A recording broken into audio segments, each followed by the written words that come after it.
Here's a fly ball out towards center field. This one's going back, and this one is gone! Taylor gets this one out towards center field to the short porch, and it's a grand slam! That's a floater. Out to short. And it's good. Off the shortstop glove! Just like they drew it from Hollywood. Caladros, the 3-2. Swing and a miss! And the Audubon Green Wave have upset the Kingsway Dragons!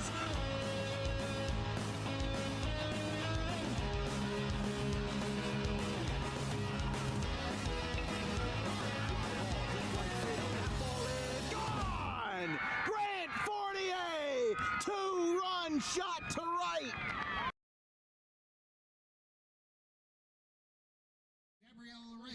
We welcome you to the Camden Athletic Complex for the second game of today's festivities between the Salem Mighty Oaks and the RCSJ Roadrunners.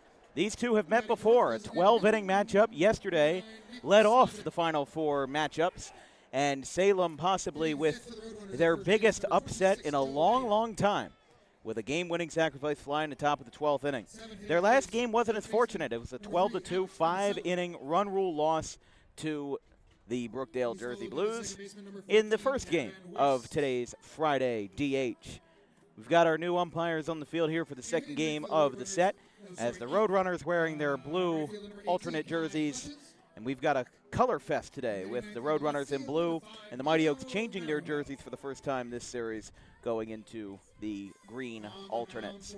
We've got two South Jersey legends taking the hill for Salem and for RCSJ. Seth McCormick, formerly of Gloucester City, two-way player for them at the high school level and at the collegiate level. He's doing pretty good for himself this year. Meanwhile, for the Roadrunners, former Kingsway left-hander and a former recruit to Coastal Carolina, Landon Edwards is the starter for the Roadrunners. As here at Camden, again, it was just a few hours ago that this place was being brought down with torrential rain. But instead, we got through the first game without issue, and now getting ready for the second game of today's festivities, hopefully without any further issues. Rain isn't expected until 8 or 9 p.m. tonight. So as long as this game, knock on whatever's in front of you, doesn't go 20 or so innings, we should be okay. But, of course, precedent is there. The last time these two played, yesterday, it went 12. With the Roadrunners beating Cumberland easily yesterday, has the tide turned? Did Salem get lucky? Or were they just on their A game when the Roadrunners weren't? We'll have to see. We've got starting lineups and first pitch coming out in just a moment as the Roadrunners prepare to take the field. And the winner of this game will punch their ticket to the finals tomorrow afternoon. We'll be right back.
Board.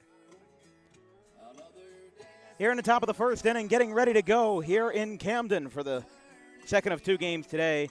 Let's take a look at what Landon Edwards is dealing with for the Roadrunners this afternoon. Starting pitcher for the Roadrunners.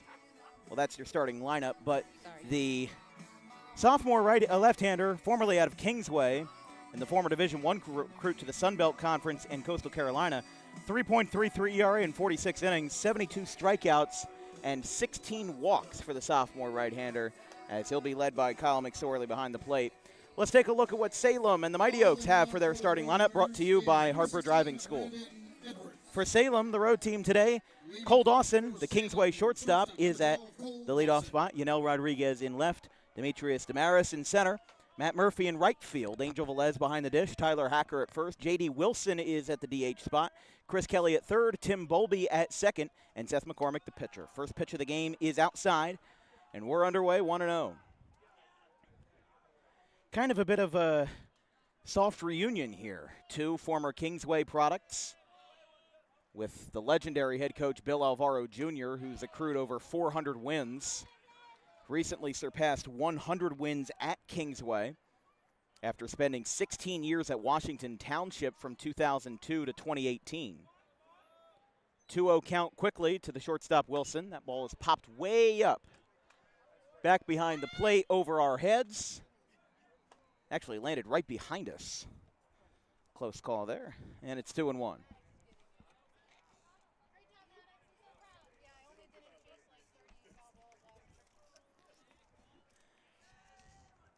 To Wilson. Outside 3-1.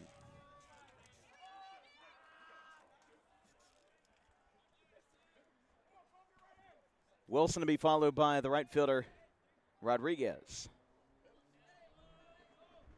3-1. High and away. Landon Edwards with a couple of fastballs that just couldn't reach. Had a couple of them sail.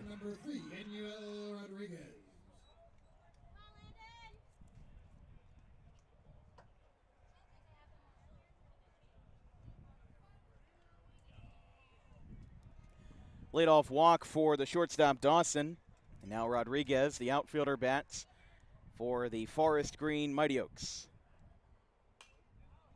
Fouled back, 0-1. In the first game, Brookdale beat Salem 12-2, including the first home run of the year for Gary John Perrone, who hit it out towards right center field. A 5-run inning by the Jersey Blues sealed the game. And the 0-1, swing and a miss. Edwards looking to get back into the groove here. Edwards, one of several former Division I products who decided to stay home. Kai Hutchins, who's in right field batting ninth today, went to Manhattan University in the MAAC for his first season after graduating from Pemberton in the BCSL. That's a swing and a miss. Throw down to second is in time. Strike him out, throw him out, double play. The runner came in and hit some friction on his way to second base.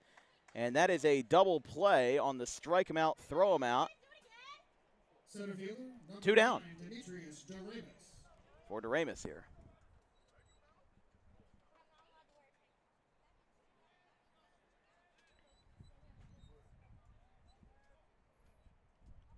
Oh, we've got a boat passing under the Ben Franklin Bridge as that ball's fouled right side.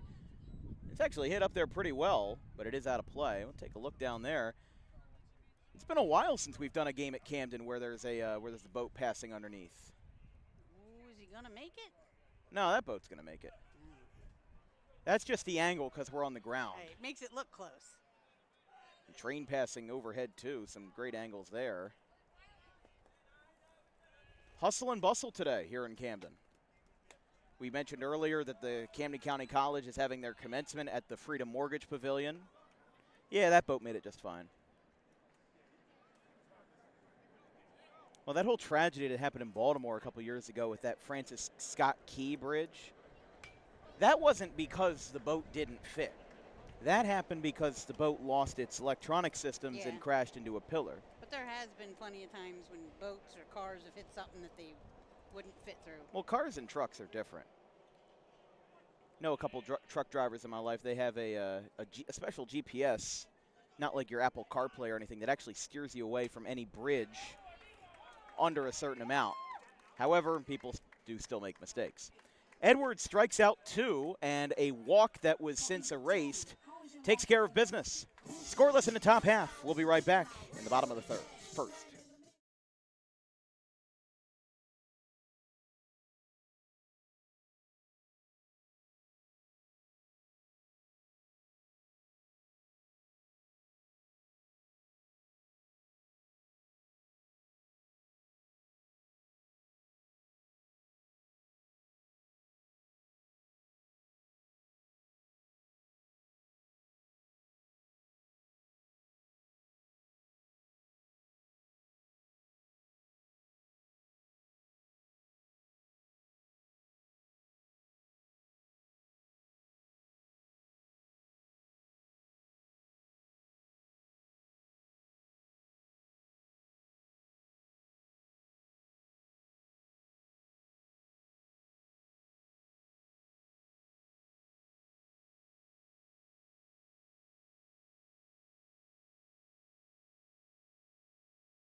Bottom of the first inning, let's take a look at what Seth McCormick's got in store. He's got a 5 ERA this season as the graduate from Gloucester comes into this season with 45 innings pitched, 54 Ks, 39 walks, and a 1.98 whip. He's actually a very familiar face on DWB because he has 3 home runs, the most of any player, all of them with Gloucester. Hit one in 2023 and hit 2 in 2024 as a part of a 7-home-run campaign. Here's the hoping Greg Galbraith, one of my old baseball coaches, is watching today, the current varsity head coach at Gloucester. They've played it several times as Matt Brunner, the leadoff man for the Roadrunners, shows bunt, pulls back, and it's 1-0. A bit of a significant lineup change from yesterday. Nico Marabo is in the lineup, and then Gabriel Reyes, who batted 6th and 7th respectively in the 2 games yesterday, now bats in the 2 slot.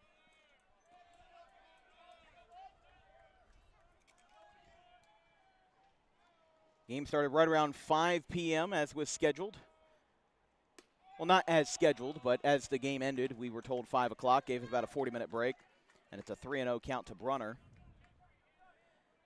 Original start times were 12 and 3, but a 2.5-hour rain delay stunted things as a 3-0 is a strike called, 3-1.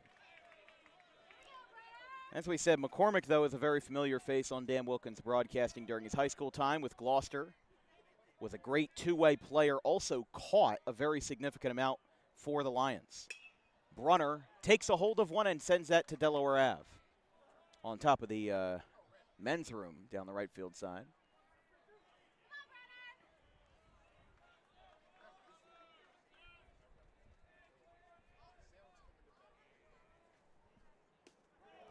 Outside. Brunner takes a free pass, and it'll be Gabriel Reyes batting. Let's take a look at the Roadrunners lineup brought to you by Harper Driving School. You just saw Matt Brunner, the center fielder. Gabriel Reyes is the number 2 hitter. And then following him up will be the number 3 slot and Kyle McSorley with 14 home runs this year. Nick Slogic is the DH, Joe Mayer at first, Alex Apicella at third, Gavin West at second, Kai Hutchins in right, and the new addition, Nico Marabo, in left field. Pickoff throw to first was not in time.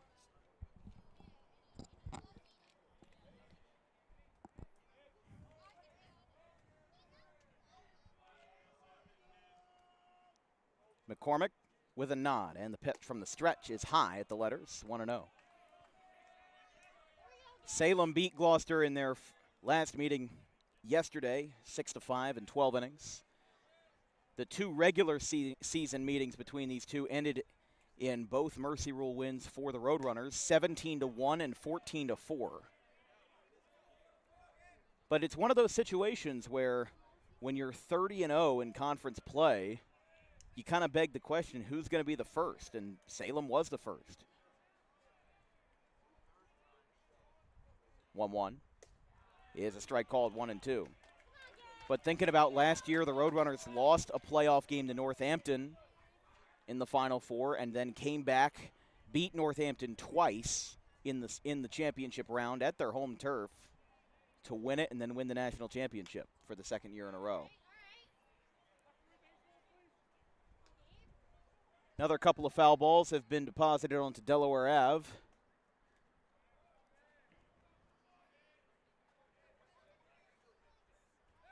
One-two. That throw gets away. Brunner's going to get down the first base line. The ball's going to roll up into the bullpen. Brunner's going to go to third. That throw is wide. It's taken in by Kelly. And that will be an E1. Charged against Salem.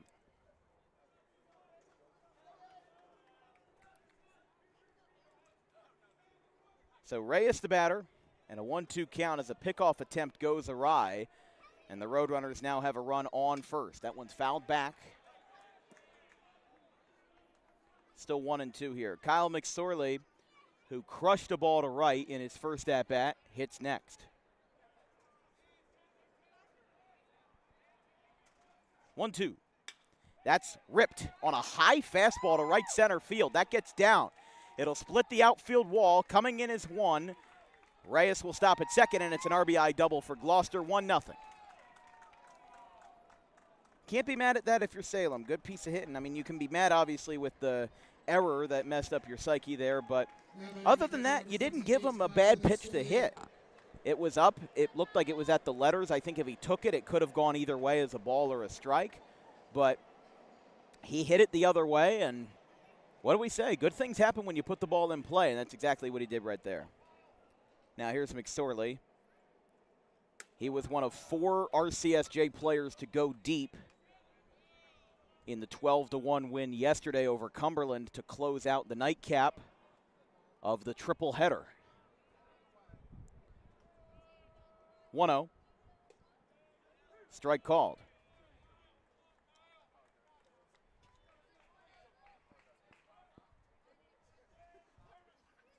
Slogic, the DH, on deck. Swing and a miss, 1-2. Slogic was removed in the 3rd inning of yesterday's game for an unknown reason, but he's back in the lineup today as the designated hitter. 1-2. Popped up back behind us and out of play. That one's going to land on the track. And it's 1-2.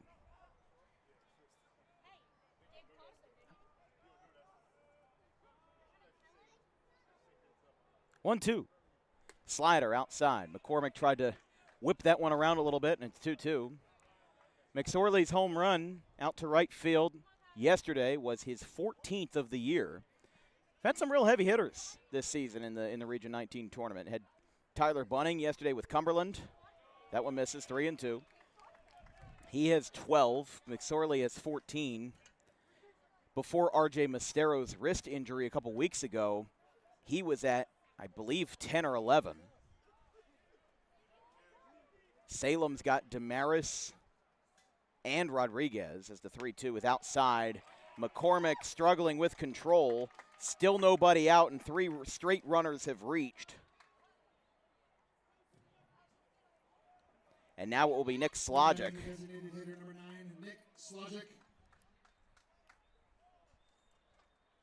Slogic, the batter, with nobody out and 2 runners on. Gabriel Reyes at second. Kyle McSorley, the product of Old Bridge, at first. Slogic takes a strike, 0-1.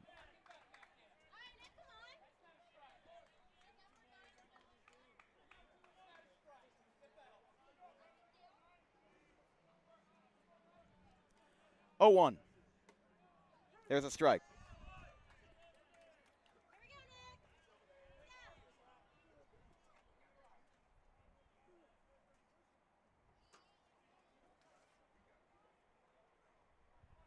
Oh, 2 quickly to Slogic. Got a piece of it. And it's 0-2. I don't know why I put my hand up as if it was just going to magically land there, as if it was going to break the laws of physics.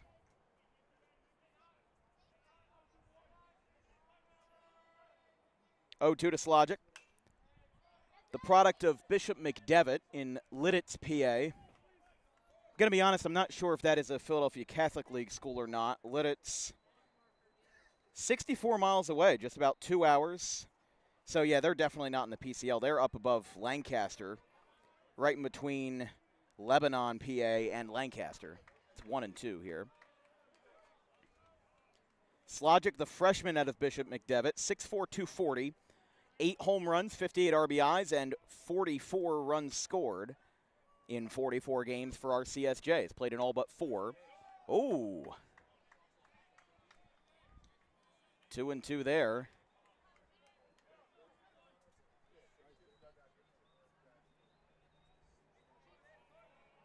Mayer on deck for RCSJ, the 5th hitter. Lined. He'll have to pay for that one. That's a base hit in the right center field. That one's going to drop in front of Damaris. Here comes the throw. That will score a second run for the Roadrunners, and it is 2-0. RBI single for Slogic, and after what could have been strike 3, instead it results in RBI single. Now batting the first baseman, number 26, Joe Mayer. Have to imagine in the subconscious, John Holt is not pleased about that.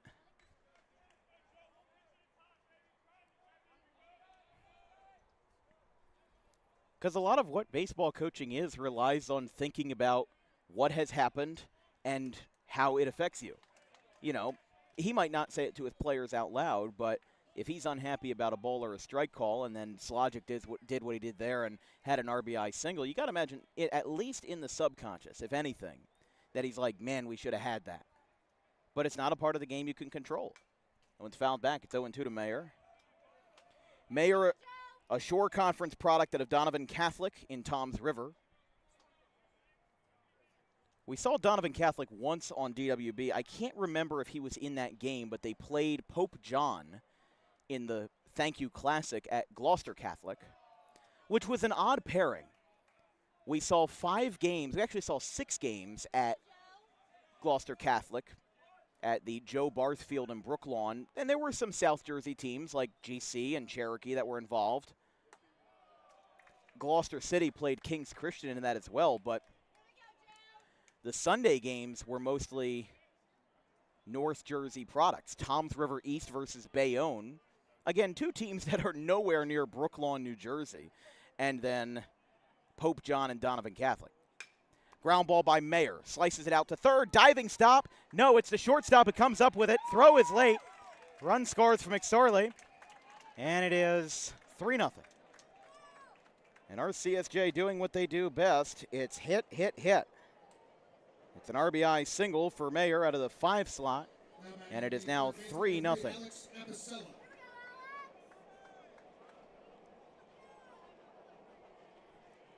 And I think if you're Salem, this is really a fallback down to earth here as Apicella gets grazed up and in. Has to duck back, but first baseman now moving in with Apicella showing bunt on that first pitch. Squares it up again, pulls back successfully, and it's 1-1, or 2-0 rather. Ducks back, appropriate for the earlier weather.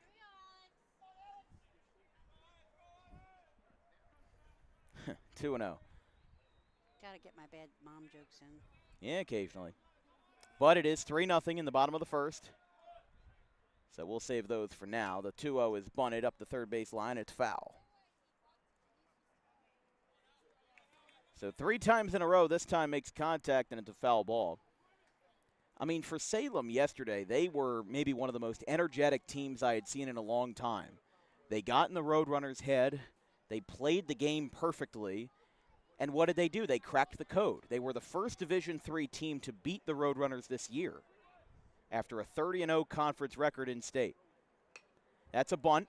Up to first. Murphy's right there with it. Throw to first is in time. Sacrifice is successful, and there's one away. First out of the inning.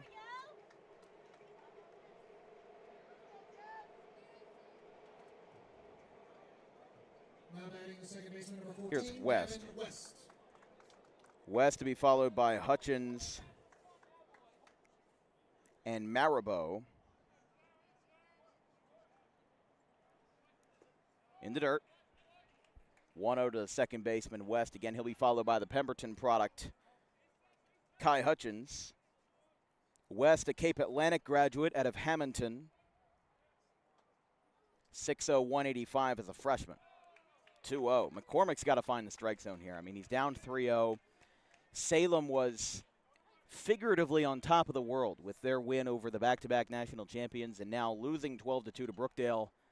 It would be a hard crash to see a team this resilient lose back-to-back after winning on Thursday.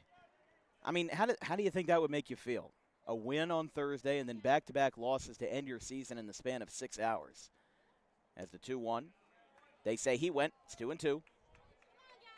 West, a .347 hitter, 2 homers, 34 RBIs in his first campaign with the Roadrunners. Again, a product out of Hamilton, the Blue Devils. Picked up a new head coach this season with them. Greg Silvestri stepped down as that ball's a fly ball, hit well. Right center field, Damaris is there, backpedaling towards the wall, and he makes the catch. for the second out. Run will score on the sac fly. 4-0 Roadrunners as they have put up an offensive clinic here in the first, batting now 8.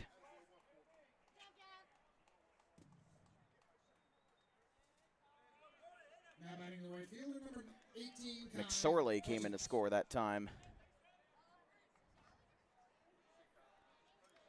Mayer at third. And the first pitch outside.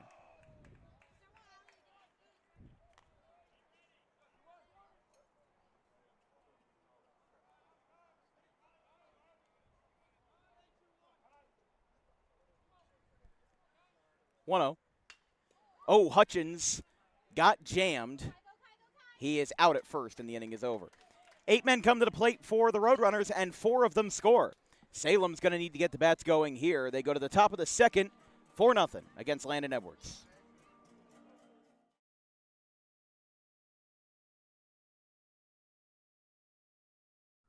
Garden State Pet Center is an independently owned full-service pet store. Our specialty is promoting companionship between people and animals by providing the healthiest product choices available, including all-natural foods, supplements that support and relieve health issues, and innovative products for pet parents. Our goal is to provide our customers with a relaxing environment, and while we're not striving to be the biggest store on the East Coast, we're striving to be the best.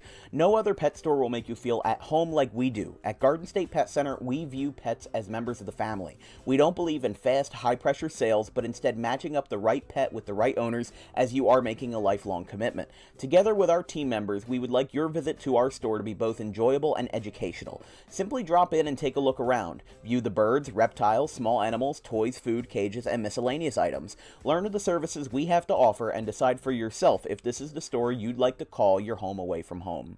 Victor Santucci, owner of Garden State Pet Center. Visit us today at 226 South Whitehorse Pike in Audubon, New Jersey. We're open 7 days a week for all of your pets' needs.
Roadrunners batted 8 in the first. They score 4, and Landon Edwards with a first pitch downstairs. 1-0. Salem with no runs, no hits, and an error in the field, as Murphy is the batter. 4, 5, and 6. Velez up on deck. Again, the product of Reading. And it's 2-0. Again, Edwards, the product of Kingsway, graduated 2023. Spent his freshman year at Coastal Carolina as a Chanticleer in the Sun Belt Conference. Had very little playing time and eventually came back home for a variety of reasons. And just noticed the batter in the on-deck circle is swinging a pipe instead of a bat. He just dropped it. So Damaris was warming up with a literal sledgehammer. And the 3-0, surprised he got the green light, but it works. It hooks into the left field corner. Here goes Murphy down to second. The throw from Maribot is not in time. It's a double for Matt Murphy. And he's got himself a 2-bagger to start off the second inning for Salem's first hit. Now batting the catcher, number 7, Angel Velez. So a little lefty-lefty matchup here with Velez.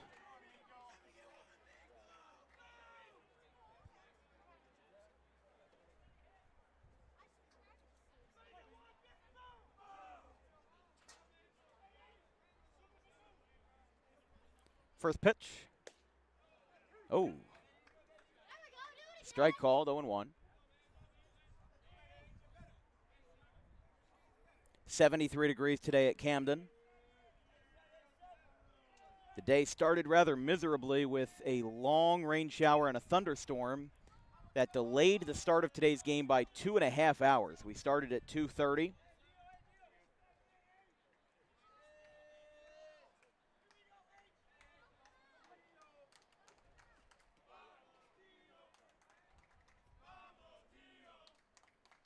Vavo Tio?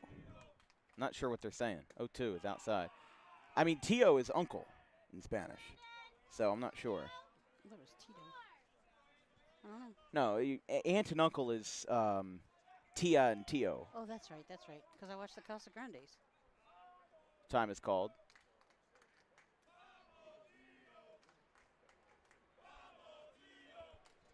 Nobody out. Murphy on second after a ringing double out to left. Edwards looks back. Strong lead for Murphy. And a slider. Foul tip. Got him. Third strikeout for the Roadrunners, and that will be the first out of the second. Now bringing up Hacker.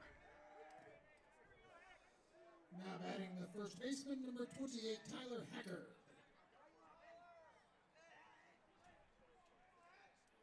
Good crowd on hand here for the second game in today's ledger. First pitch from Edwards is hit well. Out to left field, back goes Marabou. It is caught right in his glove that time. He comes down with it for the second out. Marabou makes the catch out there and left, holding a 4-0 lead. Definitely saved the run. And now brings up J.D. Wilson. Next up for Salem, the designated hitter, number 6, J.D. Wilson. Wilson is the only change in the lineup from Game 1 to Game 2 in today's contest. I think there may have been some positional changes, but this is the only lineup change that stuck for John Holt and the Mighty Oaks as the first pitch. Beautiful breaking ball that catches the zone, 0-1.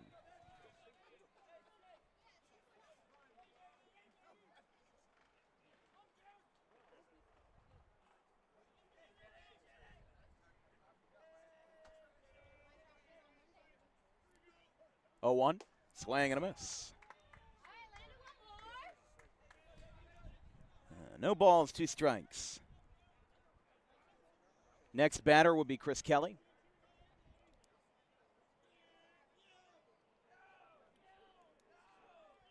Two outs, 1 on, Murphy. And the 0-2 is down below the knees. Roadrunners will bat 9-1-2 in the bottom of the second, starting with Nico Marabou and then Brunner and Gabriel Reyes as they put on a hitting clinic. Just 3 hits, but 4 runs on the board across 8 batters, as the Roadrunners look to punch their ticket to the Region 19 final. That one is low, 2-2. Salem's definitely working Edwards' pitch count high here. I mean, even Murphy got his double on a 3-0 count. And it's 2-2. So the more they can work him up, the better. 2-2 here. That is strike 3. Right on the inside corner, and the side is retired. That's 4 strikeouts for Landon Edwards, the product out of Kingsway, as he has been serving the blue and gold well. They hold a runner on second, and it is 4-0 Roadrunners going to the bottom of the second. In life, the road ahead is full of possibilities, but to navigate it safely, you need the right skills. Harper Driving School is the premier driving school serving Gloucester, Salem, and Camden counties. With experienced instructors, many of whom are teachers in local schools, we are dedicated to your success and will help you master the road with confidence. With an over 95% success rate of students passing their road test on their first try, you know your student will be in good hands while embarking on a huge step of their young adult lives, all while avoiding the lines at the DMV and getting insurance discounts. We chose Harper, and so should you.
For the Roadrunners, number 22, R.J.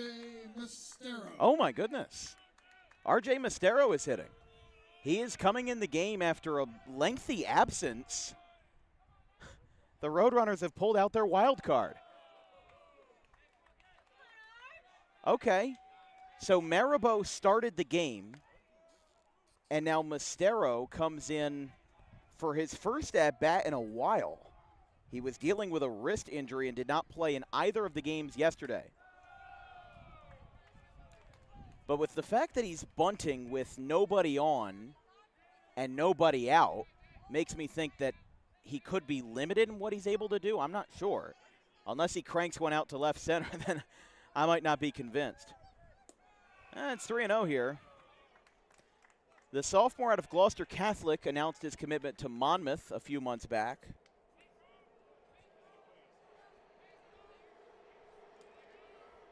To Mastero. Strike called. I mean, imagine being Seth McCormick coming out into the mound and, all right, I'm going to face the 9-hitter, and then R.J. Mastero comes up to the plate. 3-1. Shows bunt again. It's popped way up and out of play. So it's now Mastero, Brunner, and Gabriel Reyes. It's kind of like that one time there was a video that went viral a few years ago when there was a men's league in, I think it was Florida, and Jason Worth showed up, put on a uniform and pinch hit, and then hit a home run 400 feet, and he's like 45 years old. That's ball 4. Mastero walks. And he takes a free pass.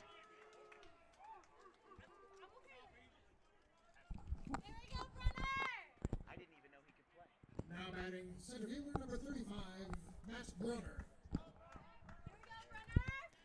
So here is Brunner with Mastero on first after the walk. We were just talking about Mastero's absence, and then he comes out of the shadows like a contestant on The Masked Singer, and he just draws a walk to lead off the second. Brunner is the batter, and now after the 1-0, Salem's pitching coach will come out and talk to McCormick. That could have been their strategy all along, knowing that RJ gets walked a lot. He gets walked a lot, but that's also a byproduct of the fact that he hits like 10 home runs a season, and you know, could be a multitude of things. But he had been dealing with a wrist injury for at least 2 or 3 weeks. And I'm going to be honest, because he was out for a while, I hadn't been checking his game logs to see if he appeared in the first-round games versus Montgomery. I wasn't sure if he showed up in the last regular season meeting versus Cumberland. I honestly wasn't sure. So with the umpires breaking things up here, again, Maribot started the game in left field. Maribot came in as an injury substitution yesterday. There were several substitutions made in that light, including Nick Slogic, who's been banged up a couple times this year. As the count is 1-0 to Matt Brunner, who walked his first time. He's dealing with a runner on first and a 4-0 lead in the bottom of the second. McCormick from the stretch, swing and a miss, late on the fastball. McCormick working from the stretch really could be a good key here for Salem. I think that with a runner on, especially Mastero, who is coming back from injury, they've got a pitcher warming up in the pen. Salem can they can both afford to use up their pen, but they also might not be able to afford that, because if you think about it in the sense of, if Salem loses, their season is over, and if whoever loses this game, their season is over, and whoever wins today gets to survive another day. This is an elimination game for the teams that are 1-1. As the 2-1 is a swing and a miss by Brunner, 2-2.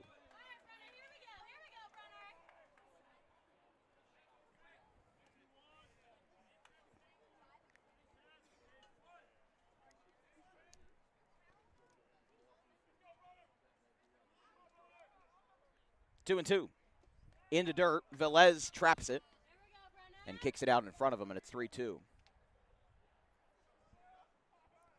Starting to be a little bit more of a cloudy day, but still streaks of blue shining through the clouds here in Camden.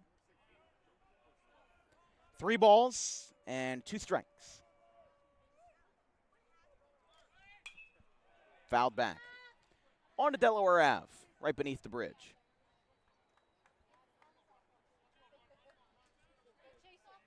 That one actually did clear across the street. It hit the, there's a soccer field and a softball field down there, down the right field line.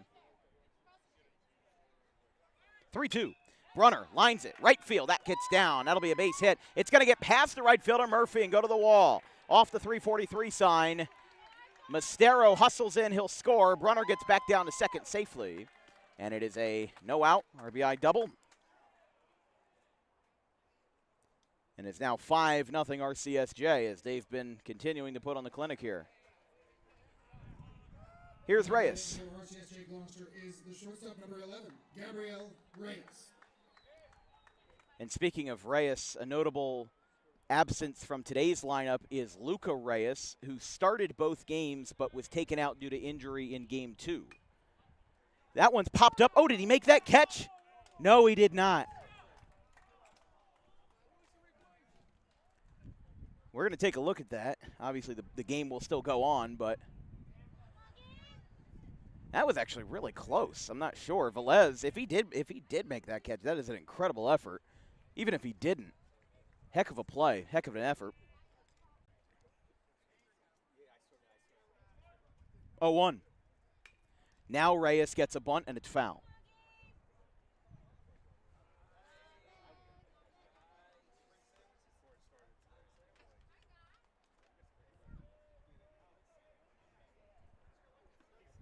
No balls, 2 strikes.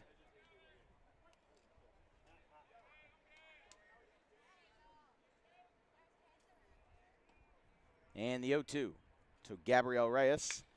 Lined right back to McCormick. He fakes back to second. Throw to first is in time. 1 away. And here's McSorley.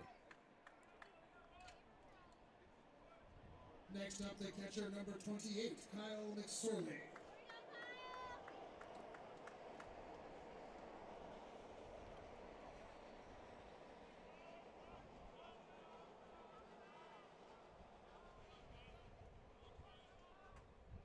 First pitch. Grounded foul off the railing of the Salem dugout. Before this ballpark was Camden Athletic Complex, it was Campbell's Field, home of the Camden River Sharks from 2000 to 2015. Ballpark sat around 5,000 to 6,000. And they won 1 title in the Atlantic League, which is an independent league, and has now been formed as an MLB partner league in 2004, as the count is 0-2 to McSorley. The ballpark was knocked down a couple years after the River Sharks folded in 2015. That one is high. I actually really enjoy watching Atlantic League baseball because it's really the only independent league that major league players, after their peaks have come and gone, they'll still actively go to the Atlantic League. That one's lined foul. Look out. Oh, that almost hit. That almost hit. First of all, the Salem backup catcher ducked without even looking at the ball. He's got eyes in the back of his head. And it's 1-2. So McSorley playing target practice with various personnel on the opposite side of the field. It's 1-2. Fastball inside. It hits him in the foot. And the man who keeps on getting hit adds another to his resume with a 1-out hit by pitch. Puts 2 runners on here for Slogic.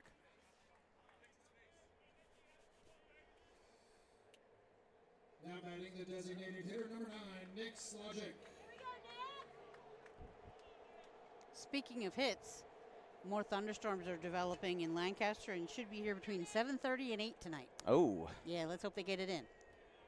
Well, if they do get a 5-inning mercy rule, they should be done by then. If the game goes a full 9, you might have to worry about those storms again. Yeah, we'll keep an eye on it. You said between 7:30 and 8? Yeah. Oof. I remember they were supposed to come in around 9, but It could be later. It depends. You know, right now they're in Lancaster, but it's some pretty good thunderstorms.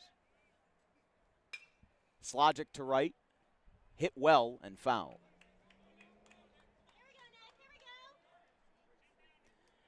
But the thing about this ballpark is that it was actually built with the bridge view in mind. The center field pillar of the bridge actually serves as the de facto batter's eye, as the 1-1 is hit into left field for a base hit. Stop sign at third. That will load the bases, and it will bring up Mayer with the bases juiced, ducks on the pond, and one away. Second hit of the inning for the Roadrunners, and now it'll be Mayer. First baseman number 26, Joe Mayer. Mayer batting with the bases loaded, 1 out.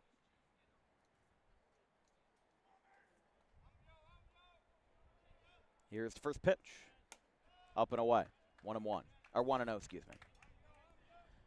When you look at photos of Campbell's Field, the bridge is actually shifted a little bit. Not the bridge itself, the ballpark is shifted by about 75 to 90 degrees. As Mayer launches the ball left center field, it'll get down. 1 run scores, a second's coming in behind him, and the Roadrunners just keep on scoring. It's an RBI double, 2-run double for Joe Mayer, and it is 7-0 RCSJ.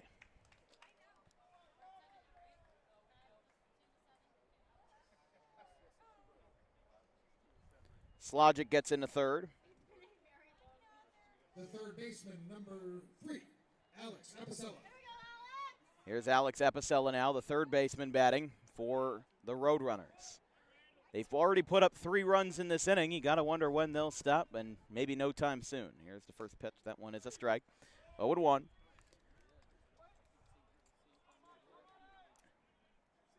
But the ballpark that was built in 2000, actually you had to, really no matter where you were sitting, unless you were on the first base line in that ballpark, the ground ball to third will get away. It'll score a run, it hits off the netting, and Apicella will hold it first. It's now 8-0 RCSJ. Going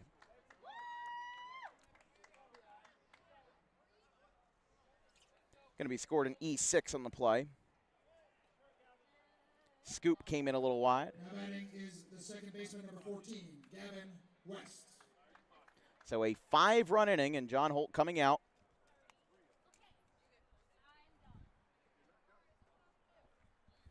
Runner on first for RCSJ as McCormick has not been handled very well here, and they will be bringing in, it looks like, number 14. New pitcher for Salem is going to be number 14, Alex Newman. Sophomore comes in to try to limit the bleeding. It's 9-0 RCSJ in the bottom of the second inning.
Is number 14, Alex Newman.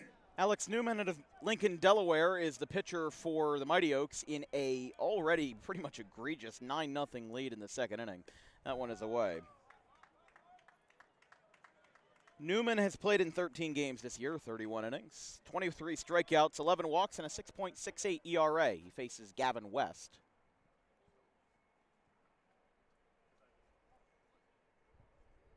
Eighth batter of the inning and only one out. One out was recorded on a weak ground ball by Gabriel Reyes to the pitcher McCormick. His day is done after an inning and an inning and 1/3. 9 runs allowed. There were 2 errors that brought down his earned run total, but he had no strikeouts and picked up 3 walks. Again, the 2 errors really don't help, but they've already put up 6 hits. A lot of them have just been good batted balls, and really a huge change from game 1 to game 2. Again, where the Roadrunners lost to Salem in 12 innings, that tide has completely shifted. I don't know if they just weren't ready or if it was Salem playing the best game that they could, but these two teams, both of them look entirely different and almost now looking like they mirror one another. The success that Salem had in yesterday's contests has now seemed to transfer over to the Roadrunners. As there's a ground ball, that's off the glove of Murphy. It backpedals. Throw to first is not in time. They tried to get the ricochet at second base to ricochet it back towards Hacker. But a diving stop to the right side. It's the Roadrunners' 7th hit of the day. The right fielder, number 18, Kai Hutchins. And now Hutchins is the batter here with 1 away. Mastero back on deck, so pretty clear that he'll be staying in for the rest of the game. Not just a one-trick pony here. He did walk in his first at-bat. Hutchins, the 9th batter of the inning for the Roadrunners in a 5-run effort, ended the first on a 4-3 ground out. In a ball where he got jammed. Outside. 1-1. No, excuse me. 2-0, excuse me. 2 balls, no strikes to Hutchins.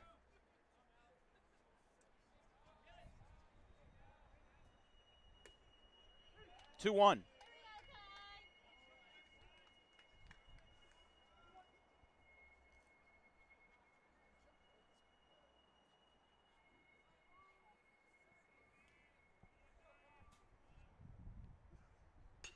Hutchins left field foul. Actually, no, that one looks like that could stay in play. I lost sight of the ball for a second. It stays in. 1 run comes in. West right behind him. It's a 2-run double for Kai Hutchins, and they just keep on hitting. They won't stop. It's a 2-run double, and it's 11-0 RCSJ. 7 runs, and now Mastero bats. Now batting, number 22, RJ Mastero.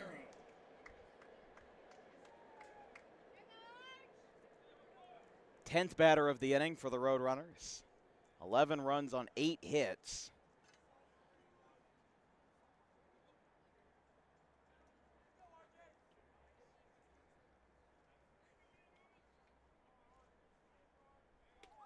Up and in. Good curveball that time from Newman.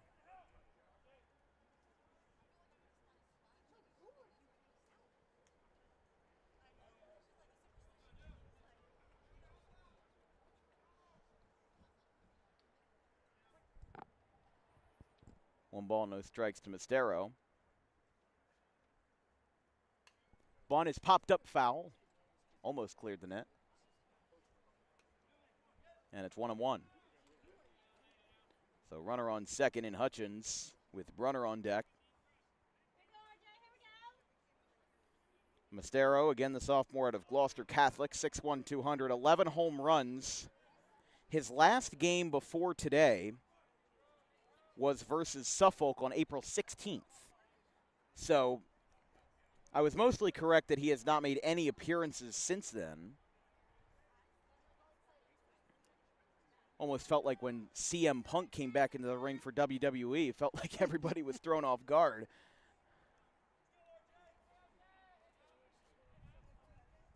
That one's again bunted foul. It's 2-2.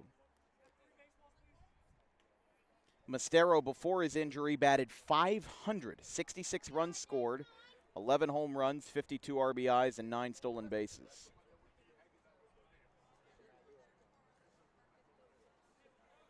Last year hit 8 home runs with 51 RBIs, and his career 128 hits in just 2 seasons. And the 2-2. Swing and a miss. He got him. Struck him out for the second out of the inning.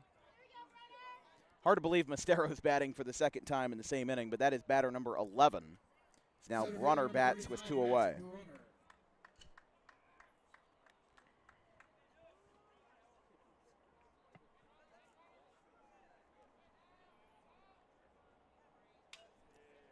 Tipped foul. Brunner out of Red Bank Catholic, the freshman from Brick, New Jersey. 404 average, 5 homers, 51 RBIs, and 9 stolen bases.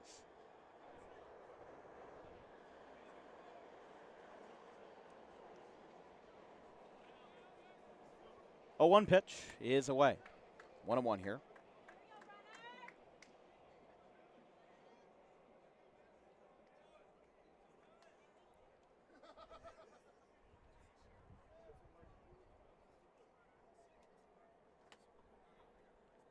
Two balls, 1 strike.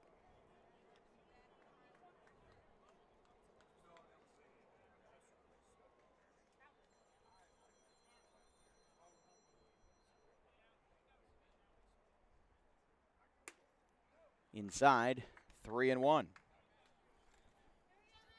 To Brunner.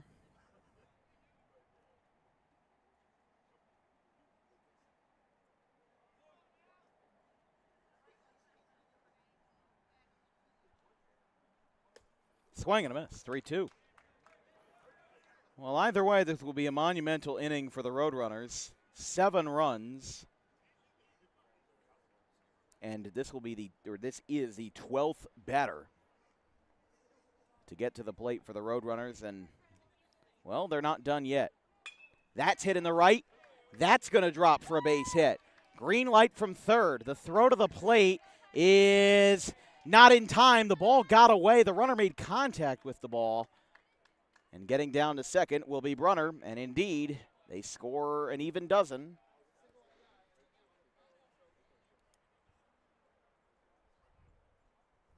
Now it's Gabriel Reyes. So batter number 13 will be Gabriel Reyes. Now batting is the shortstop number 11, Gabriel Reyes.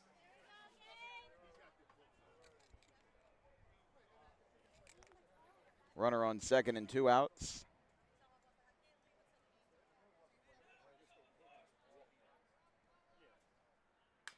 First pitch grounded foul down the third base line.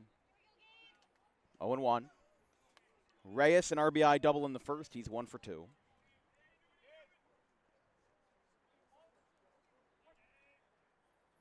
In baseball, you try to expect the unexpected. And certainly yesterday's events were full of unexpectedness. As there's a fly ball. Damaris is there. It's straight away. Barely had to move an inch, and the side is retired. 8 runs for Salem in the bottom half of the second inning.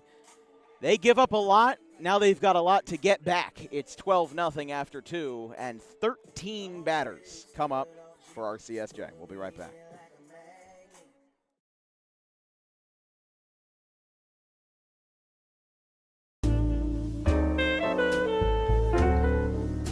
May is Mental Health Awareness Month. It is the responsibility of all of us to make sure that our friends, family, and anybody who we hold dear in our lives is feeling well. The problem with spotting mental health issues is that the symptoms aren't that obvious. Just because someone is okay or appears okay on the outside doesn't mean that they're okay on the inside. It's important that if they are in distress, that they call the right people and they get the help that they need. And it is very important that we treat each other with respect, regardless of who you are or where you come from. But it is just as important that we treat ourselves with respect, regardless of the situation going on in our lives. If you're in distress, you can call this number, 988, or you can visit any of these websites if you're not in distress, but would like to learn more information about mental health awareness and research.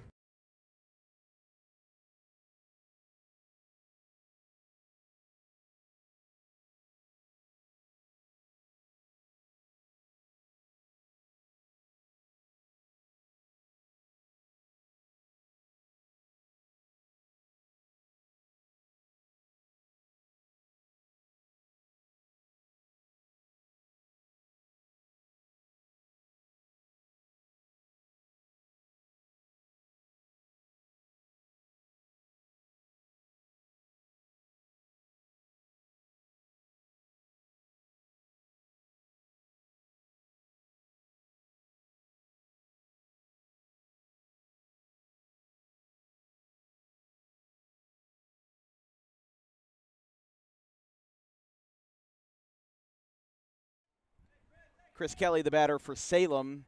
Landon Edwards still working after a grueling second inning. That one misses inside, 1-0. The final line officially for McCormick through 1 1/3, had 8 hits, 10 runs, 9 earned, had 1 unearned run thanks to the error, 3 walks, strikeout, and a hit by pitch. There's a swing and a miss.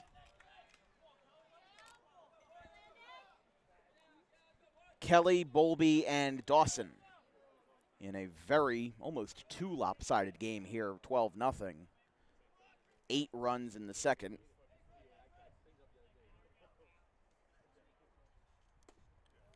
But baseball is one of those games that there isn't such a culture as maybe there is at the youth levels, but only one time have I ever seen a team up by so much that they intentionally lay down and stop hitting. That's hit out to center field, a ringing fly out. Brunner, of course, is right there, 1 away. Kelly flies out to bring up Bowlby. But in basketball, if you're up by 50 points and you're still dunking and hitting three-pointers, the other team's going to take offense to that. In hockey, if you continue to light the lamp time and time and time again, the other team will take offense to that. Even in football, scoring a touchdown up by 60, 70 points is, given the time of the game, seen as a little bit disrespectful. But in a game where there's no clock and it isn't over until it's over, baseball doesn't have that same culture. The culture has always been that you play at 110% until the final pitch. And that's why the trend now of Major League Baseball throwing in these position players to kind of make a fool of themselves and give up a couple runs in a lopsided game doesn't really sit right with me. I'm not saying it should be outright banned, but because I am a proponent of fun. I like fun. I like fun things in baseball. But there's a point where I was watching a game last night. It was like 17-1, Dodgers over the Athletics. And this pitcher comes in, and he struck out Shohei Ohtani. But he looked such like a fool doing it. He was winding up slowly like a Looney Tunes cartoon and then firing 88 up in the zone. And then he was backpedaling off the mound to try to avoid getting a line drive hit to his face. And I'm like, at that point, just use one of your pitchers. Either put an extra spot on the roster for somebody that does mop-up work or what, like one of these days is going to pull a Jose Canseco and blow out their arm pitching. Because it was fun when it was a rare occasion. You know, once or twice every year, your team's winning or losing by a lot, you throw in one of your position players to let them pitch. But think about it. The inverse isn't true. You wouldn't send a pitcher out to hit in a lopsided game, because that would be considered making a mockery of the other team. Swing and a miss there. It's 0-2. But sometimes when you're in a situation like this and one team's got a lot of runs, the other doesn't, you know, you think about the history of the game and how the mutual respect for one team for another has developed over the years. I think of even back in 2007 when the Texas Rangers beat the Baltimore Orioles 30-3. Strikeout swinging, and the throw down to first is in time. The inning is over. Edwards strikes out 2 more. He's got 6 today. We go to the bottom of the third, 12-0 Roadrunners.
Kyle McSorley leads us off in the bottom of the third inning in a lopsided Friday affair here in Camden.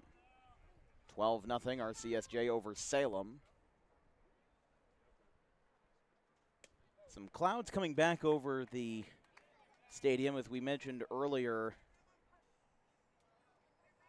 you've got thunderstorms developing in Lancaster as the 1-0 to McSorley is a strike called, 1-1. Nick Slogic in the on-deck circle. Something might be up with his ankle. He's got, I don't know if he had turf burn or something, but you can see down there, ugh, on both legs too. One on the backside of his ankle. 2-1. Let's just say hopefully it was red Gatorade that spilled on his pants and not, I don't know. Ugh. 2-1. Strike two. Honestly, that could have been what removed him from the game yesterday. You could see it's right above his shin guard or his ankle guard on his left leg, right up until the lower part of the knee. The 2-2. McSorley swings and misses. One away, and that will bring up Slogic here in the bottom of the third. Still looking like the next line of showers will start hitting us around 7:30. So no changes to that. Nope. Still coming. And what's the color looking like? Green, yellow, red? Oh, it is red and yellow. Ah. Colors of the rainbow. Well, there's more than two colors of the rainbow, Oh. but It's more of a rainbow than green. green is a part of the rainbow. Oh, never mind. Did you learn Roy G. Biv in high school? Yes, I did. Red, orange, yellow, green, blue, indigo as the ground ball out to short, bobbled. Throw across the diamond is not in time. Slogic gets in there safely. Actually, I didn't learn it in my school. I learned it when you went to kindergarten. I was like, who's Roy G. Biv? That's the first time I had heard of it, when you went to school. Roy G. Biv. Of course, as we said, red, orange, yellow, green, blue, indigo, and violet. Indigo is not a color that we think of often today outside of the Indigo Girls. Yes. Isaac Newton has a big history behind the color indigo. Back in the 1600s, when ink was becoming more prominent and the printing press had allowed books and newspapers to be published en masse, indigo was the hybrid color between blue and pink. Because they wanted to figure out a way what was dark pink. So they went with indigo as the name. Oh, that one hit him right in the back. Mayer tried to scramble out of the way, and then he ended up firing right into it. So Mayer picks up a hit by pitch, and two runners are on for Apicella.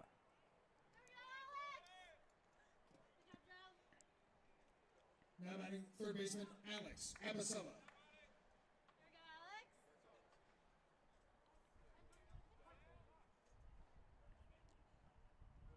Any relation to our Apicella friends in Audubon? Incorrect. No? He is from Staten Island. Wow. So that is a long reach. Could be distant cousins.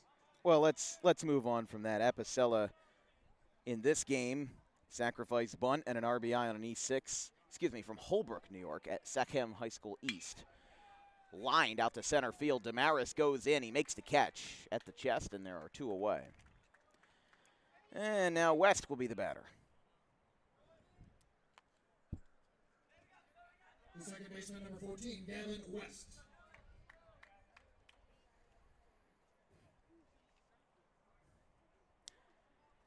West had a sacrifice fly in the first inning, had a base hit in the second. And the first pitch from the right-hander is a swing and a miss.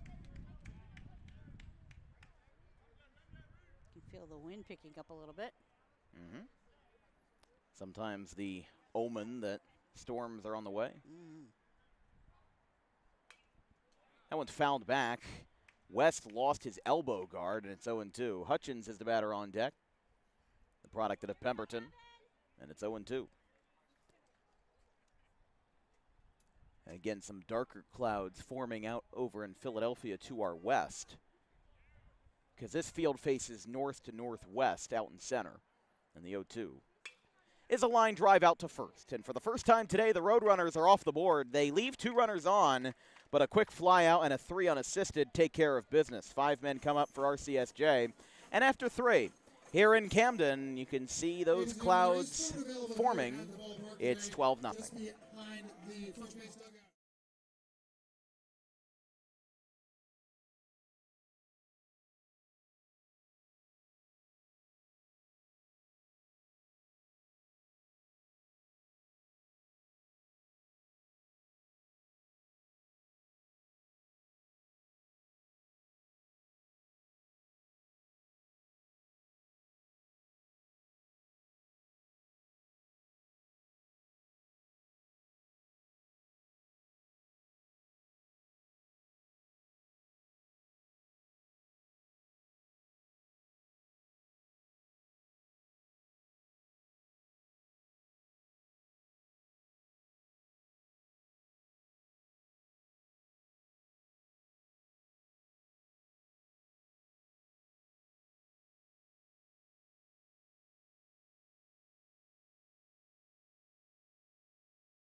Yaniel Rodriguez is the batter for Salem in the top of the 4th. Landon Edwards still working here. Salem has 1 hit, no runs.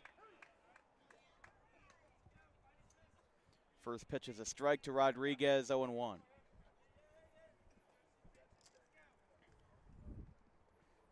Roadrunners were off the board in the 3rd. 5 batters and a big swing and a miss by Rodriguez. 2, 3, and 4 up for Salem. So if this score holds, we will see a Gloucester and Brookdale final starting tomorrow. Brookdale is 2-0, with the Roadrunners already having 1 loss. If Brookdale beats RCSJ in Game 1, we would be done in just 1 game.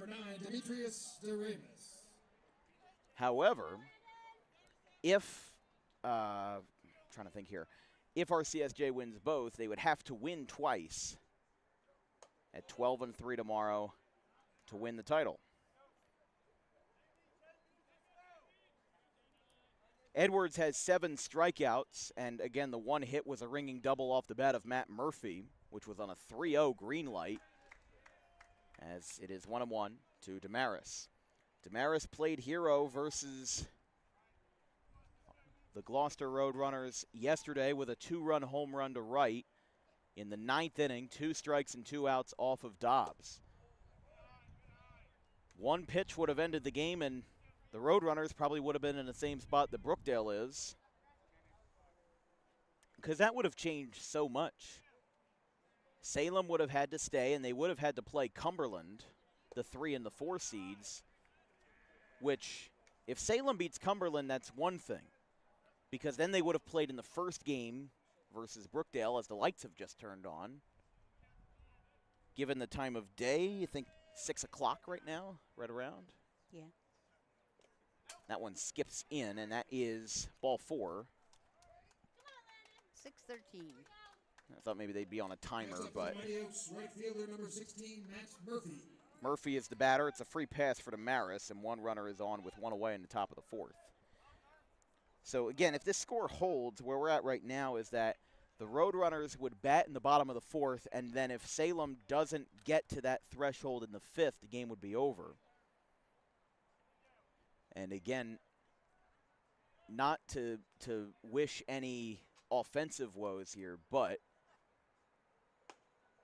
there is a bit of a race against the clock with another line of storms coming in at 7:30. If they can get out of here and get everything settled then it probably shouldn't be too much of an issue. That one's inside 2-0. I highly doubt that if this game goes 9 innings, it wouldn't be without a delay. Because how thick is that? If you can look at the weather, your meteorology stuff, if you can look at how deep that line of storms is, if it's like a shallow line or if it's going to be here for a while, like the storms from this morning. It looks like about an hour's worth. Okay. So even if you have the lightning delay. First of all, that one pushed back the start of today's games by 2.5 hours. So we're kind of sandwiched in between the two. And don't forget the Phillies are playing tonight at home. Oh. I think they're starting at about an hour versus the Pirates. They'll probably get it in, just have a delay. Well, the Phillies also have, the professional grounds crews and all that. When we were at Trenton Thunder Stadium for the first time, there's a meeting between Edwards and McSorley. I'm confused here. Edwards and McSorley were talking, and now one of the Roadrunners not in full uniform is talking here. They needed some rosin, it looks like. Because Edwards was having struggles there, and he's at a 3-0 count to Murphy, who doubled in his last at-bat down the left field line. So it's a little bit confusing here, but maybe his rosin bag broke. There was another issue with rosin yesterday during the Cumberland game. So I don't know, and Edwards didn't even pitch in that one, so I'm not sure if maybe it's a venue issue where the rosin bags supplied weren't really what he wanted, but he wanted to get a better grip so that, the balls in his hand wouldn't slide around at all, but the 3-0 to Murphy. That's in the dirt, and that actually hit him in the foot. So he's still having some troubles here, and now we've got 2 runners on for Salem for Velez. Next batter for Salem, the catcher number 7, Angel Velez. So Velez the batter. And now the pitching coach Darrow, with another left-hander warming up for RCSJ, is going to come out and talk to Edwards after his walk and his hit by pitch. Let's see who's warming up out there down in the left field corner.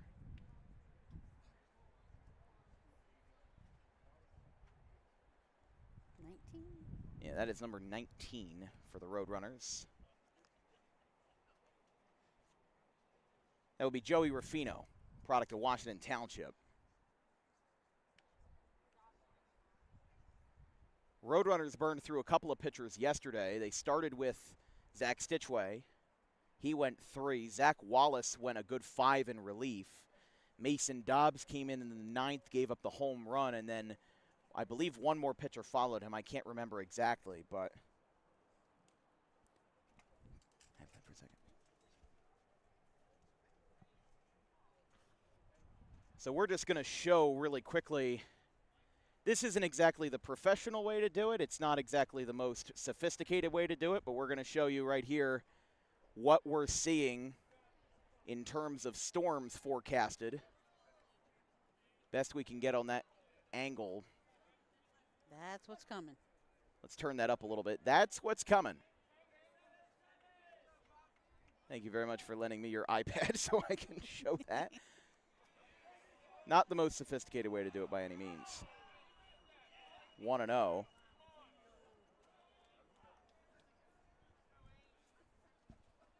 When you have all this equipment, you keep an eye on the rain. Especially after what happened last week in Belmar. Gotta keep an eye on things. 1-0.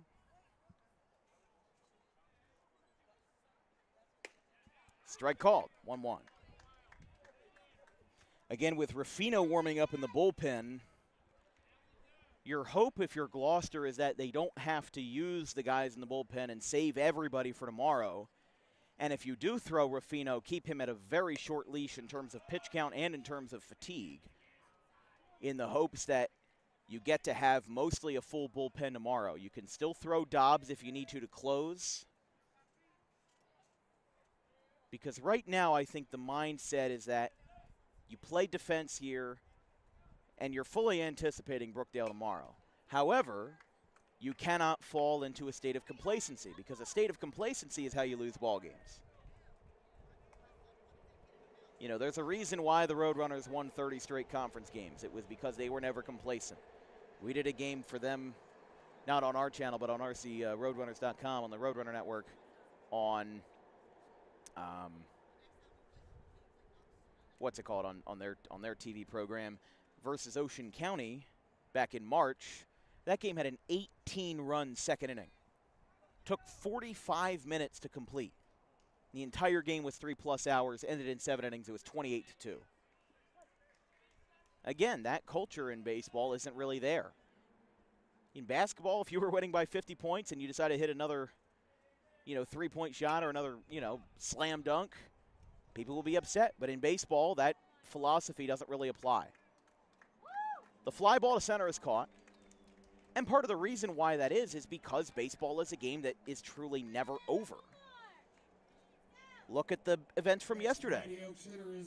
2-run game, top of the 9th inning. 2 outs, and Damaris, who had done pretty well for himself in the first game, hit the 2-run home run to tie the game. And then 12 innings in, they took the lead and won. Velez flew out to center field, and there's 2 away. That one is a strike to Hacker, 0-1.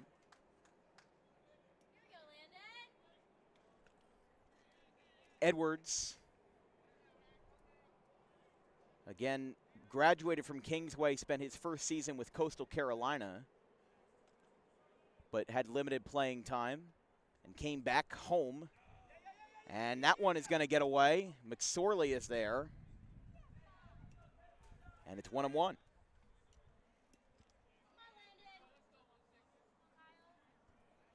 But I think JUCO baseball kind of has that very top-heavy mentality. Last year was more top-heavy than this year, obviously. You had 7 teams over 500 and had some really good programs that missed the playoffs, like Camden and Northampton, and you could even argue Middlesex. Montgomery County's not too bad either. But when you have a team that won so much to the point where it almost became guaranteed, dare I say, it almost became a shoo-in, that when they lost, again, I don't know why I do that, but I do. The net gives a little bit. It could hit you. It could give a little bit, but listen, I could be doing baseball for 30 years, and I would still. 1-2 is outside. No, called strike 3 on the outside corner, and the side is retired. It's 8 for Landon Edwards. He keeps Salem off the board despite a walk and a hit by pitch. He goes through the motions, and going to the bottom of the 4th, could be last swings for the Roadrunners. 12-0.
Roadrunners up 12-0. They gave Salem a little run for their money with two batters reaching on a walk and a hit by pitch.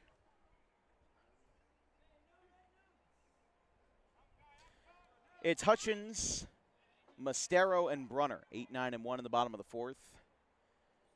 Again, some extra fireworks, and not the good kind, are looming to our west. You can see, usually I try to get as many bridge shots as I can per game, but this is for weather reasons. Right around 7:30, we'll be running into some problems. That one's outside. 1-1. We had plenty of thunderstorms today that delayed our festivities by 2.5 hours. Started the first game at 2:30.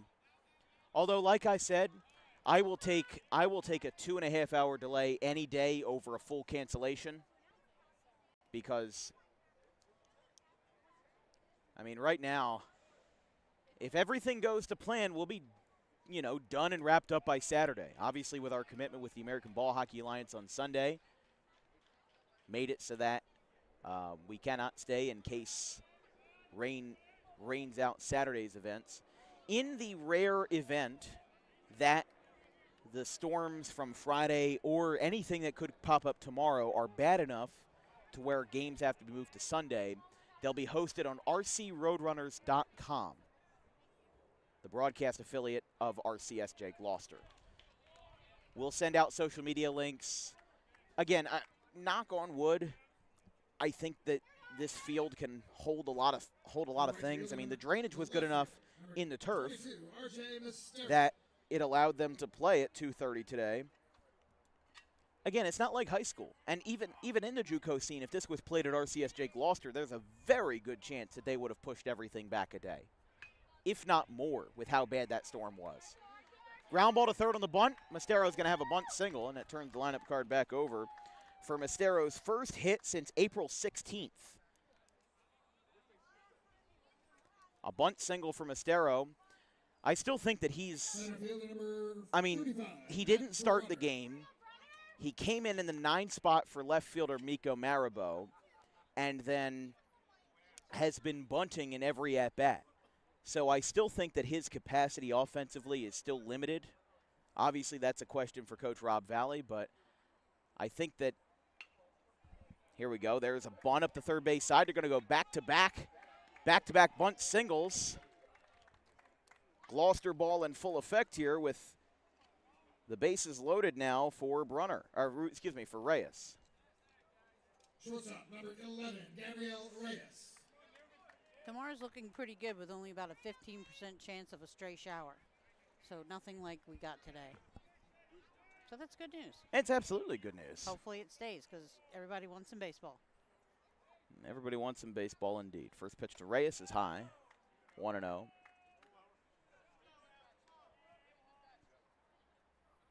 Again, we'll have 2 games tomorrow. Actually, it depends. If Brookdale beats RCSJ tomorrow, then there will not be 2 games. But it was told to us that there would be 2. I think mostly because it was kind of, for better or for worse, kind of a pencil in. But that's hit out to left field. That's going to drop for a base hit. That'll get 1 run down. 2 more are going to come in. Mastero and Hutchins back-to-back. A third comes in around the corner. You can make that an even 15. That's a 3-run double for Gabriel Reyes. And the Roadrunners have kept the pile on a 3-run bases-clearing double. It gives Reyes 4 RBIs on the day. Scoring, again, Brunner, Hutchins, and Mastero. Not in that order, and it's 15-0 Roadrunners. So now the threshold for Salem will be 6 runs. Still nobody out, though, as the first 4 batters have all reached. That's a ground ball over the middle. Backhanded, throw to first is in time. 1 away, moves the runner over for Slogic as McSorley is down. He gets Reyes to third. McSorley, first time he hasn't reached base today. Slogic now coming up, an RBI, 3 for 3.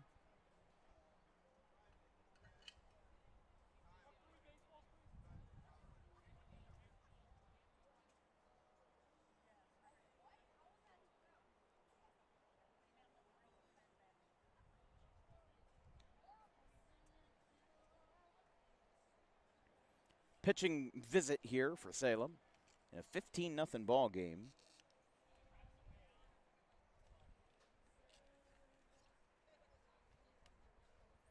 Seven, 8, and 9 will bat in the 5th for the Mighty Oaks.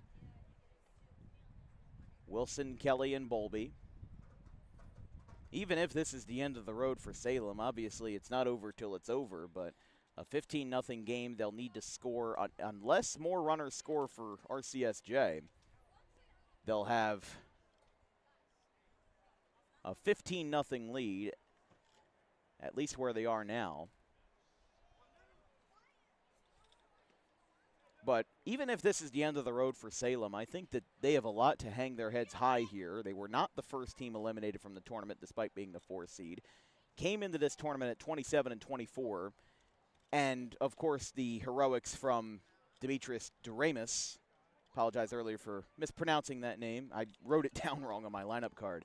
That 2-run home run from yesterday, that will be burned in my brain for a long time because that was one of the most memorable hits that I have ever seen in my 9+ years of commentating baseball. Run number 16 comes home on a 6-3 ground out for the second out of the inning. It's Slogic's second run driven in today, and now Mayer, who has 3 RBIs, a double and a single, bats here in the bottom of the 4th inning. But Salem shocked a lot of people. And, you know, I wasn't saying yesterday that Salem took advantage of bad Gloucester baseball, because Salem did play good baseball, and they took advantage of adversity as that one's popped up into shallow left field, going over, and that one is caught down in the left field side to retire the bottom of the 4th inning. 4 runs come across for RCSJ, and now Salem will have their last swings. Lots of hugs from John Holt as Salem will look to hang on in this 1-1 bracket game. It's 16-0. Roadrunners on top.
J.D. Wilson.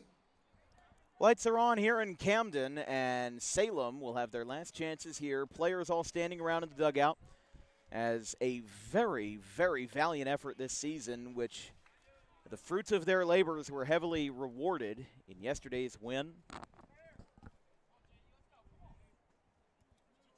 7, 8, 9, starting off with J.D. Wilson.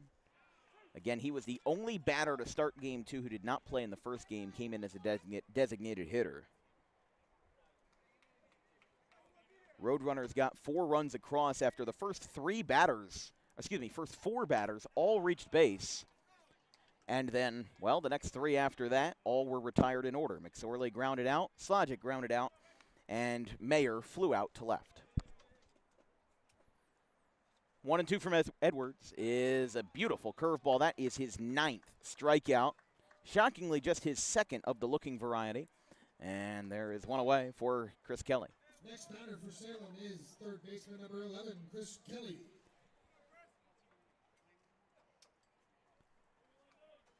But yeah, if you get the chance, go back and watch yesterday's game, because that was some of the most energy I had ever seen. Salem's dugout was talking it up, and they got into the heads successfully of a team that had won 47 games compared to 4 losses, and none of them were to Division III products.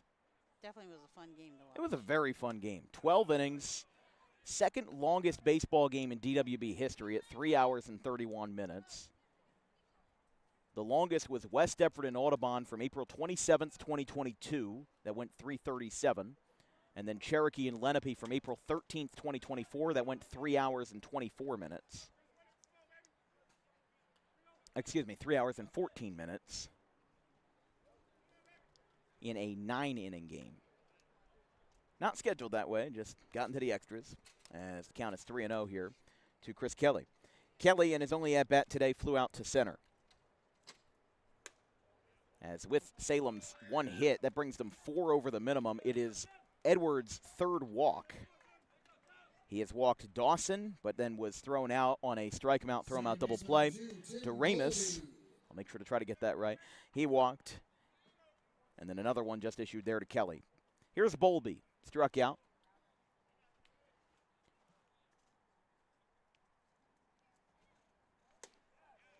Hope DeRamus gets some love in the recruiting circle. 38 stolen bases, picked up his 39th yesterday. 300-plus hitter, had 7 or 8 home runs, including that one to right. And again, I was very surprised out of the stolen bases that he had as a 3-hole hitter. They checked the first, and they say he did go. And it's 0-2. But this is such a heartbreaker for Salem.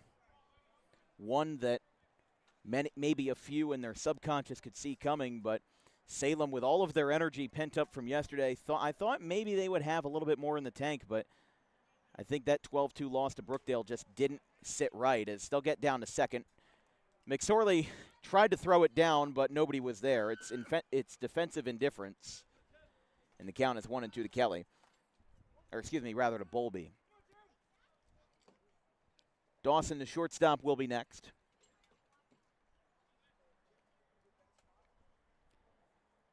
And the 1-2 from Edwards. Skips in. Runner's going to get down to third. Apicella covers the bag, but the ball skipped away far enough. And it's 2-2.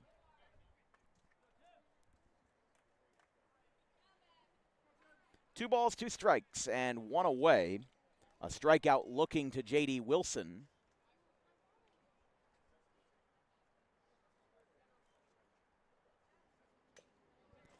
Tipped foul.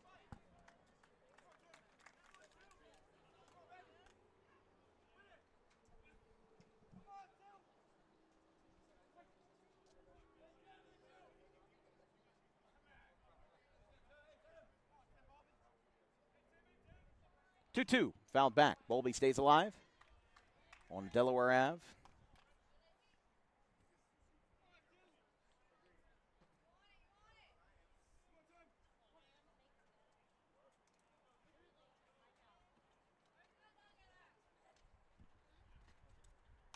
Fouled back.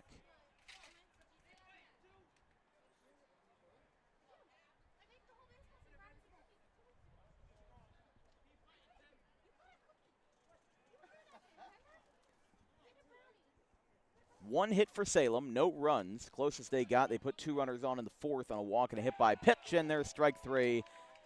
It's 10. Bowlby strikes out looking. And now Cole Dawson could be the last batter for Salem. Shortstop, number 12, Cole Dawson. Remember, the itinerary for tomorrow will be RCSJ and Brookdale. Roadrunners being the 1 seed will be the home team. Game is scheduled to start at 12. The thunderstorms from today should not leave a lasting impact. If any updates do come in, we'll let you know. 12-3 will be the times at a championship game. RCSJ must win twice to win the title. Brookdale only has to win once, with their 2-0 record, beating Cumberland 9-8 in 10 innings. If that one skips in, McSorley had to kind of dance around it, and Edwards ended up picking it up. It's 2-0. And then after that, again, I mean, the 12-inning game was a classic 6-5. Brookdale walked off Cumberland 9-8, and then a bit of the bummer of the night. Not the bummer in terms of how the game turned out, but a bummer in terms of you had back-to-back games that went extra innings, had back-and-forth jockeys, and you know, All the excitement. lived up to the hype, and then you had a 12-1 game in 5 innings. Today's games have been, well, somewhat lopsided. 12-2, Brookdale beat Salem in the first game of the day, and they have given up a combined 28 runs in their 2 games today, and that's the consequence of playing back-to-back. They were in the winner's bracket and now are looking to hang on. It's 3-1. Again, they'll still need 7 runs to stay in the 10-run threshold, but if you're the Roadrunners, you want to get out of here. You might be monitoring the forecast and seeing the storms coming in about an hour. That is ball 4. Dawson walks. And Rodriguez will bat with 2 away. Ruffino's been warming up in the Roadrunner bullpen for a while.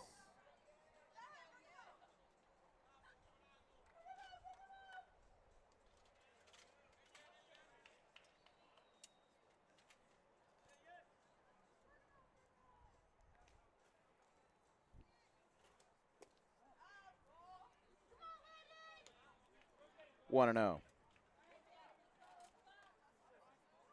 A little bit of good news. Good news? Yeah, the rain is still coming, but the heavy, heavy thunderstorms are going to just skim south of us. So the heavy rain is coming, but thunderstorms are going to be south of us. So that's good. Understood. So Rob Valley's coming out to talk to the infield.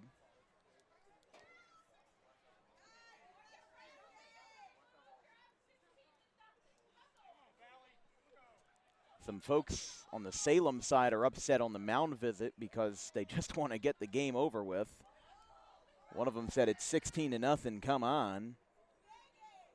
I could see both sides of it, but Valley's one of those coaches that you could yell straight in his ear what do you want him to do, and he will do whatever he wants. it's kind of hard to tell players not to play the game.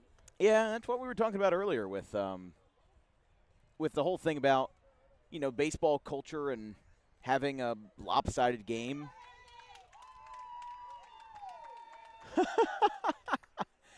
We have almost sarcastic cheers from the Salem crowd for breaking up the mound visit.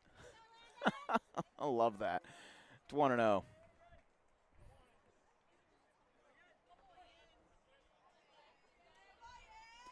Salem looking to stay alive. They've got runners on the corners. Kelly on third. Dawson on first after 2 walks. It is 2-0.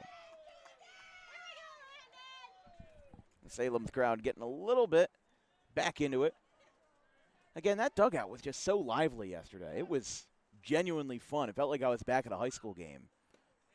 They just still had that energy in them that, you know, when Brookdale scored their first 4 or so runs, you know, maybe first 4 or 5 in the winner's bracket game today, kind of shifted the psyche a little bit. 2-1, trails inside, 3-1 here. Well, the walk would load the bases and bring up Doremus. With the bases loaded and the boy can mash, the kid can mash. Guess he ain't much of a kid no more if he's in JUCO, but it skips in. That's ball 4 and the bases are loaded. 3 walks surrendered by Edwards. I wonder if Valley's going to make a pitching change just for a statement at this point. Center fielder number 9, Demetrius Doremus. It's not entirely for a statement. Because you also have to remember if Ruffino pitches at all today, you don't have the luxury of having him for as long tomorrow. Even if he throws 5 pitches, that's 5 fewer pitches he can throw tomorrow in the championship.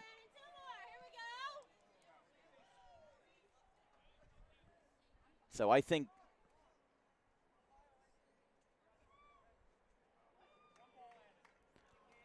violation has been called to Edwards. It's a 1-1 count now. Umpire saw something there. Not sure what, but they didn't charge a balk or anything, so it was something else. 1-1. Swing and a miss. 1-2. Again, first game tomorrow will be at 12. Several members of the Roadrunner dugout not in the field, clapping it up. Scarfone in there. Slogic in there. And Edwards looking for a truncated complete game in 5 innings.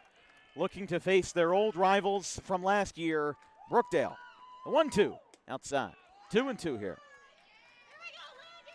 Again, Salem still leaving out some cheers here for Doremus. He is 0 for 1, strikeout and a walk in his 2 at-bats today.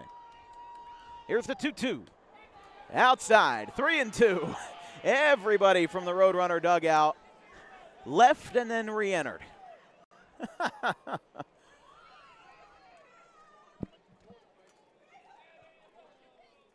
3 balls, 2 strikes, 2 outs.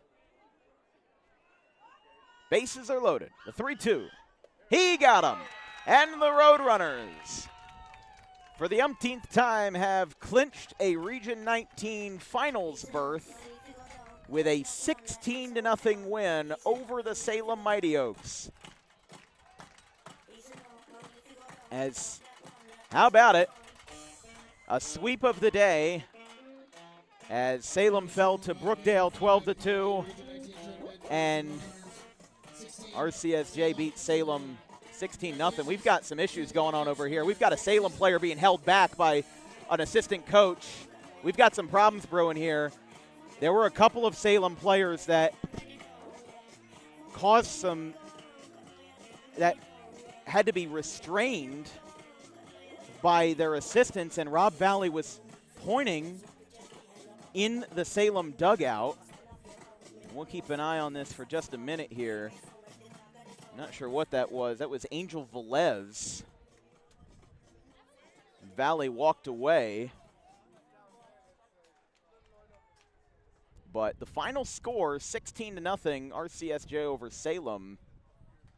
The athletic director, Brian Rowan, coming out as well, making sure no further issues come up there, as the Roadrunners, who won the first game of, or I should say who won the last game of the night, 12-1 over Cumberland last night.